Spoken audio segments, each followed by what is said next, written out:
saya seorang terapis dan saya menamakan terapis saya itu palu gada ya. Artinya apa yang lu mau di gua ada gitu.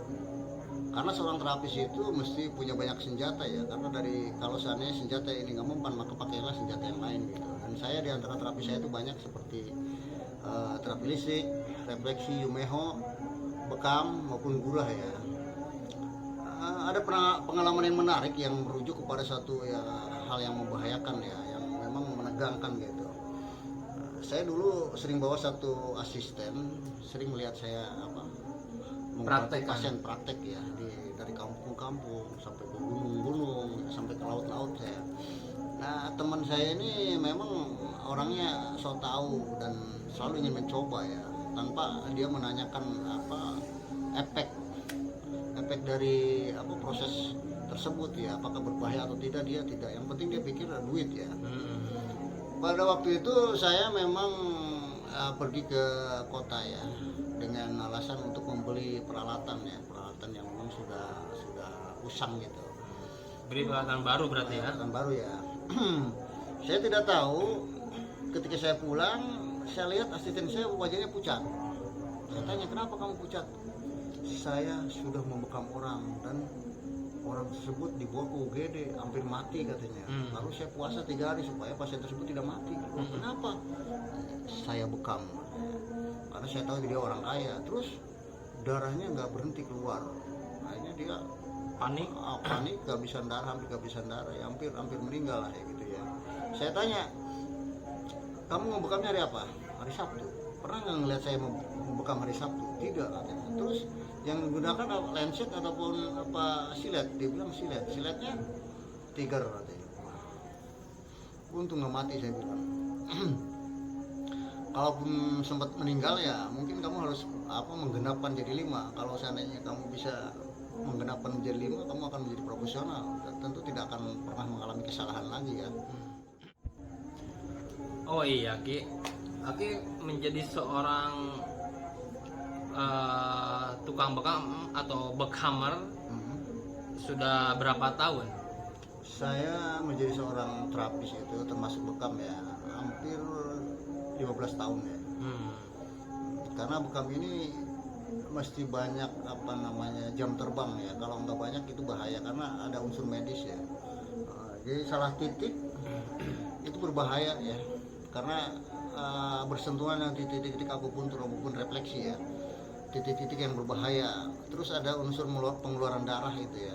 Kalau seumpama kita tidak tidak paham banget tentang persiapan maupun efek yang nanti diderita si pasien itu, saya rasa mendingan nggak usah jadi terapis ya, karena ini sangat berbahaya. Apalagi kalau kita tidak punya surat izin ya, tentu ini akan menjadi satu incaran ya. Jadi incaran-incaran orang yang memang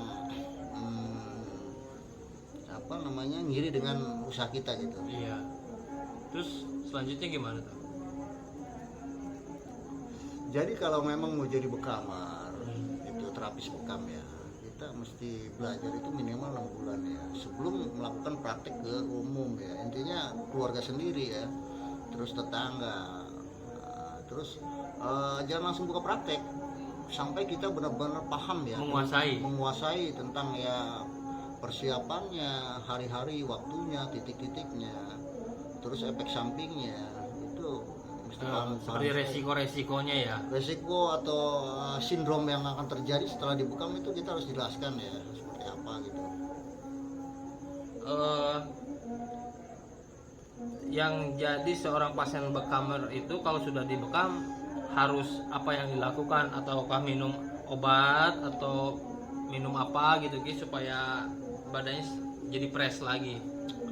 Sebenarnya kalau sesudah dibekam itu bagusnya minum madu ya atau habatus soda dan langsung mandi dengan air hangat ya, karena gini, dikhawatirkan kalau habis bekam tidak menggunakan air hangat maka dia akan meriang ya, rata-rata meriang karena toksin-toksin yang menempel di kulit gitu ya, sisa bekaman itu masih ada. Terus yang kedua kan ada namanya pengeluaran darah-darah kotor yang berasal dari saraf, otot maupun daging ya. Iya. Jadi terus kita mesti paham kalau di bekam itu bukan ketika kita sakit ya. Jadi ketika kita berbekam, justru kita masih dalam kondisi sehat ya. Kondisi fit berarti ya Ki ya. Iya fit, bukan ketika sakit. Ada nggak Ki pengalaman menarik ketika Aki membekam seseorang? Ada sih pengalaman yang menakutkan. Pada waktu itu ada seorang bapak-bapak ya, memang penjual cilok itu datang ke tempat saya. Saya tanya, bapak kondisinya sehat? Sehat katanya. Yakin? Karena dia setiap hari minum Paramek itu kurang lebih 5 ya. Kalau tidak minum Paramek dia kepalanya pusing gitu, kayak muter-muter. Oh jadi ketagihan ya? Ketagihan obat ya.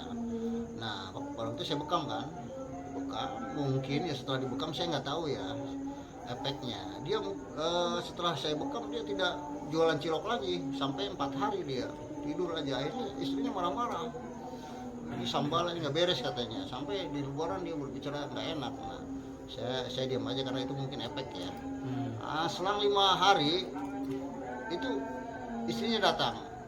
Wah, kayak galak banget gitu. Dari jauh udah teriak-teriak, Sam katanya. Saya mau ngumpet waktu itu, saya udah nggak sempat ya. Ini saya hadapi aja. Ada apa? Ini kepala saya bekam sekalian deh, suami saya sembuh katanya. Udah minum Paramek lagi ya, itu dua-duanya gitu ya. Iya. Alhamdulillah sembuh ya. Aki buka praktek bekam itu di tempat sendiri atau panggilan Ki? Saya kadang buka di tempat juga panggilan, bahkan saya termasuk ya terapis antar provinsi ya. Saya pernah di Batam juga, pernah di Kalimantan juga, dan terakhir saya di Bengkulu ya. Karena saya pikir satu kondisi kesehatan seseorang atau kondisi tubuh seseorang itu berbeda antara daerah ini dengan daerah ini, mungkin karena suhu pengaruh suhu maupun makanan pokok ya. Makanya saya ingin mencoba apakah sama bekam itu bisa dipraktekkan di mana saja dengan kondisi kultur masyarakat yang berbeda ya. Lalu setelah dari berbagai daerah tersebut ada perbedaannya nggak dengan cara membekamnya atau gimana nya? Perbedaan banyak ya. Kalau di wilayah Bengkulu kebanyakan orang yang berbekam itu para dokter ya, pegawai bank gitu. Orang-orang yang memang paham ya tentang dunia kesehatan ya, terutama alternatif ya. Karena bekam ini sebenarnya di zaman Nabi Musa sudah ada dan kembali dikembangkan di zaman Rasulullah ya. Karena Rasulullah pernah berpesan, berbekamlah sekali meskipun seumur hidup ya, dan berbahagialah orang yang pernah berbekam karena di dalam bekam terdapat kesembuhan ya, kesehatan. Ada nggak Ki pengalaman yang paling menakutkan dan menegangkan dalam dunia selama Aki membekam orang-orang yang di luaran sana? Ya jadi seorang terapis itu memang diutamakan itu jam terbang ya, pengalaman ya. Kemarin saya dapat pengalaman yang memang menegangkan sekali, yang membuat siut nyali saya gitu. Beruntungnya saya karena pengalaman ya, jadi saya tetap tenang itu. Habis dibekam sama saya, dia teriak-teriak langsung begini, teriak-teriak ini keluar cairan putih dari lidah dan napasnya sesak. Hampir teriak-teriak Allahu Akbar, astagfirullahaladzim. Itu semua resah ya, namanya tegang gitu. Panik ya. Terprovokasi ya, ibunya sampai istrinya sampai manggil, cepat panggil ambulan. Saya bilang tenang. Itu saya tenangkan dan saya ambil titik manpowernya, titik keseimbangan manpower maupun ngecun untuk titik normalnya ya, biar dia kembali siuman ya. Karena saat itu dia bisa pingsan ataupun mungkin kena angin duduk ya. Iya. Dia udah sesak napas. Lalu saya coba tenang, saya ambil titik-titiknya ya, titik-titik tertentu ya. Terus saya kasih minum air hangat ya, putih hangat. Dan alhamdulillah pada saat itu juga dia langsung keluar keringat panas ya. Dan dia langsung tertawa. Waduh katanya. Saya bilang sih, wah bos nyalakain saya. Dia bilang, mestinya bilang kalau bos ini memang ini angin duduk ini, mungkin banyak begadang. Iya saya banyak begadang, terus saya belum makan katanya sebelum dibekam. Nah itulah pentingnya pengalaman ya. Iya. Eh, bekam itu ada waktu-waktu tertentu atau bisa kapan saja Ki? Kalau bekam sakral itu mesti mengikuti syarat-syarat tertentu ya, seperti di bulan Komaria ataupun tanggal 17, 19 sampai 21 itu. Terus ada lagi trik-trik sebelum dibekam itu harus berpuasa 8 jam, dalam artian boleh minum tapi tidak boleh makan ya. Terus kita mesti tahu waktu berbekam kapan ya, antara yang paling bagus itu antara kalau pagi jam 10 sampai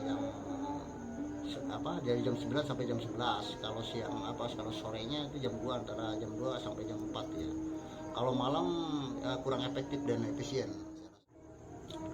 Pesan saya, bekam itu suatu pengobatan yang sangat efektif ya, karena ada unsur sunnah Nabi dan mukjizat para Rasul ya, itu dalam bekam ya. Di dalam bekam itu terdapat kesembuhan maupun bisa membangkitkan aura positif ya setelah dibekam. Karena semua penyakit berasal dari darah ya. Ketika darah kotor, darah yang tidak dibutuhkan itu kita keluarkan, maka tubuh kita akan bersih ya, seperti itu.